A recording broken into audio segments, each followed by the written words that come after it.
Today's soap is a special soap. It is a milestone soap. It is my 100th batch of soap. I started making soap in February of 2019. I'm making the soap at request of my mother-in-law because I gave her a soap very similar to this for Christmas, and she wanted more to give to her siblings and friends. When I made that soap, it was for a soap collaboration with a whole bunch of other soapers. It was the Memories collab. It was a Kentucky themed soap. So today we're going to make that soap again. So we've got the state of Kentucky. What's special about this soap, besides the state of Kentucky being in it, is it is going to be made with Ale8. This is an Ale8 bottle cap, which is sort of hard to see on the camera maybe. Using the actual soft drink of Ale8 as my sugar. Rather than adding sugar, I'm using pop, as we call it here in Iowa. And then for my colors, we're going to do some pistachio green and some seafoam green. For the fragrance, I'm going to go with green tea and lemongrass. This smells different than lemongrass and green tea. I have lemongrass and green tea from Wholesale Supplies Plus. I like it, but it's not my favorite fragrance. This one I like better, and it's green tea and lemongrass by Candle Science. And then a special additive is pumice powder. And I'm adding pumice powder because of the Appalachian Mountains over there in Kentucky. Pumice is made from volcanic rock, so I think it's fitting. It's a very fine exfoliant. I'm going to make it differently than how I made it before. If you want to see how I made it the very first time, I'll have the video linked somewhere. I gotta go again because Boris doesn't want my intros to be very long. So, do you, Boris? Do you, Boris? Do ya? So here we have our Ale8, the original. My typical soap recipe uses about 6.8 ounces of water. I'm not sure how much soda I have in here, so we're gonna see. Okay, practically 8 ounces. All right, and then because lye is a wild thing, I'm gonna add some ice to keep it calm, hopefully. A lot of sugar and pop. We're gonna bring this up to 12, I think. 11.92, that's what we're gonna do. Here we got all our lye, 4.55 ounces of lye. I am gonna add it all and see what happens.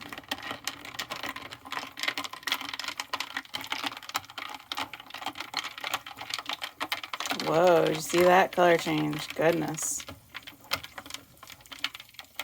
Orange, huh? This is not how I did it, by the way, the first time I made this soap. When I first made this soap, I just added the pop as if it was an additive like kaolin clay or fragrance oil, or, you know, I just added it in later. I did not do this, so I did not experience the orange brownishness. I wonder if that's going to carry through. Guess we'll find out together. And our temperature after adding all that is 167, 66, 69. That's very hot. So my sugars turned brown. Hopefully no big deal. I'm going to let this cool way down. So I'll be back later. All right. So our temperature is at 110. That's about what I soap at anyway. And our oils are at about 103. First though, I'm going to go ahead and add in the pumice powder, kaolin clay, and the fragrance oil. And now the oh so risky part of adding in this Ale8 lye water.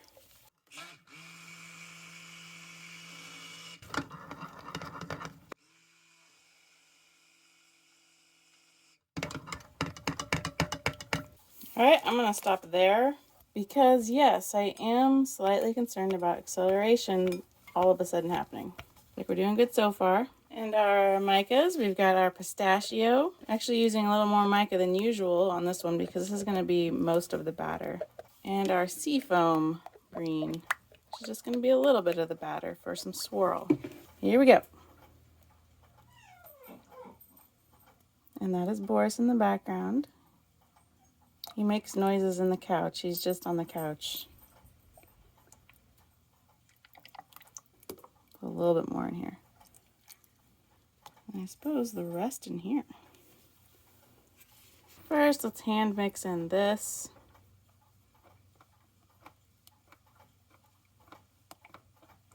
Most likely I'm going to stick blend it. And this one, our sea foam. I sure hope the brownness of this batter is going to calm down. I'm going to stick blend our lighter color first.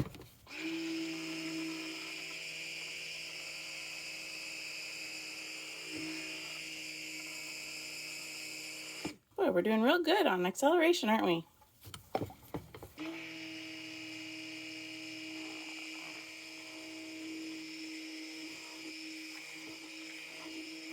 I think I'm just going to do like a in the pot swirl. Pour all that in there.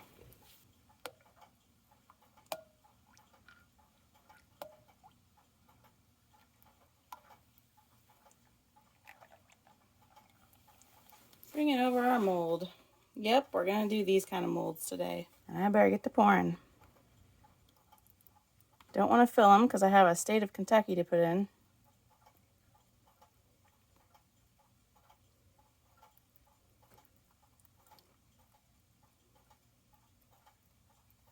I might be filling them too full.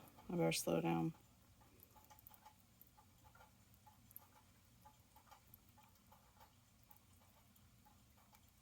It's definitely thickening up. You see that?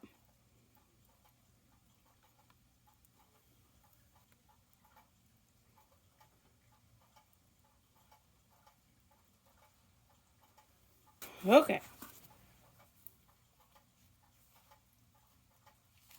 Put Kentucky in there.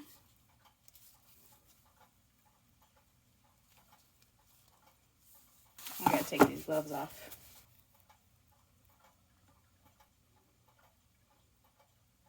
And if you're wondering the inspiration behind this original soap that I made for the Memories collaboration, go ahead and watch that collaboration. But I'll tell you the very quickest answer, and that is Kentucky is where I met my husband. So it's a very special place to me. Well, some of them are definitely fuller than others, which complicates the situation.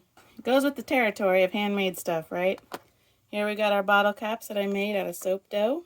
I think I'm going to put it in the bottom half this time. Last time I put it in the top half. The reason why I want to put it in the bottom half is because the bottom half doesn't have as many grooves.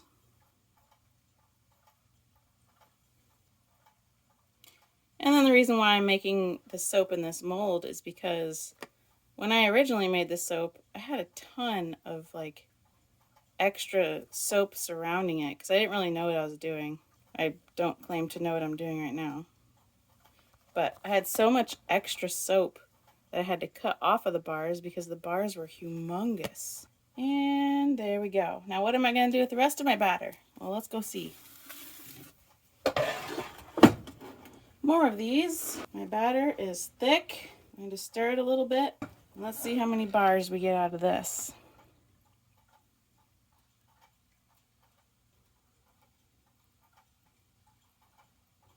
Looks like I only need one. Some of you are like, oh, what? Mice? Yep, I'm putting in some little mice. Or you can call them rats, because you know how I like rats. But people are for some reason less offended by mouse than rat. Weird, isn't it? It's like the word rat just repulses people. But the word mouse typically does not. So this soap is promoting that rats need friends. Should I add glitter to this one? Sure, let's pretty it up with a little glitter. This looks like an army green. I really am hoping it lightens up. I was not going for army green. Maybe I'm going to go glitter the Kentucky one as well. So I'm going to go do that. It got moved to another room, so I won't record it. But see you for the unmolding. All right, it has been several days since I made this. I think because I had a lot of liquid involved.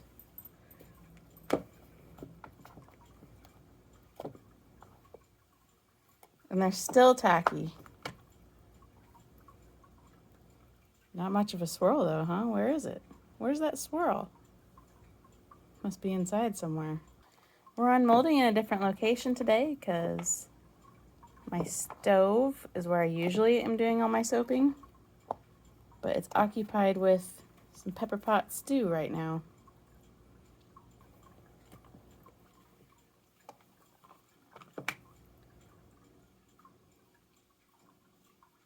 There's no swirl. There's no swirl. It just turned into... Look at how it's still so soft.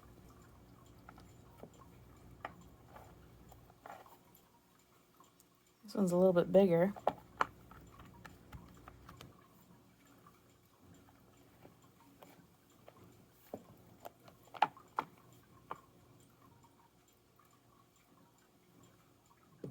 Zero swirl. That's disappointing. But it still has that novelty of being made with the actual Ale8. Smells amazing. I definitely prefer Candle Science's green tea and lemongrass over Wholesale Supplies Plus's lemongrass green tea. It smells much more pleasant, I think. And the extra batter soaps, some little brown rats. And I just dented this with my fingernail. Little brown rats with some glitter. Well, even though we have zero swirl in my Kentucky Ale8 soap this time, still happy with it. I really am. I like that it's just a nice full bar of soap, full of the Kentucky and of the Ale8 bottle cap. Where with my first Kentucky soap that I made, it was just so big. So I like these. These are cute. Lesson learned to you and to me, which I already knew this lesson, I just didn't do it. It's a good idea if you're going to make soap with soda pop or soft drink, freeze them into ice cubes. I highly doubt it would have turned that bright neon orange and then kind of turned to an orangey brown if I had just frozen the whole thing. So if you try to make a bar of soap with soda pop, first of all, you want to get rid of all the fizz. Second, freeze it all into little ice cubes and then add the lye. That's my suggestion. So the next time I make a pop soap, that's what I will do. And we'll get to see the difference in that. I think I'm going to try a few other beverages coming up. Can you guess what they are?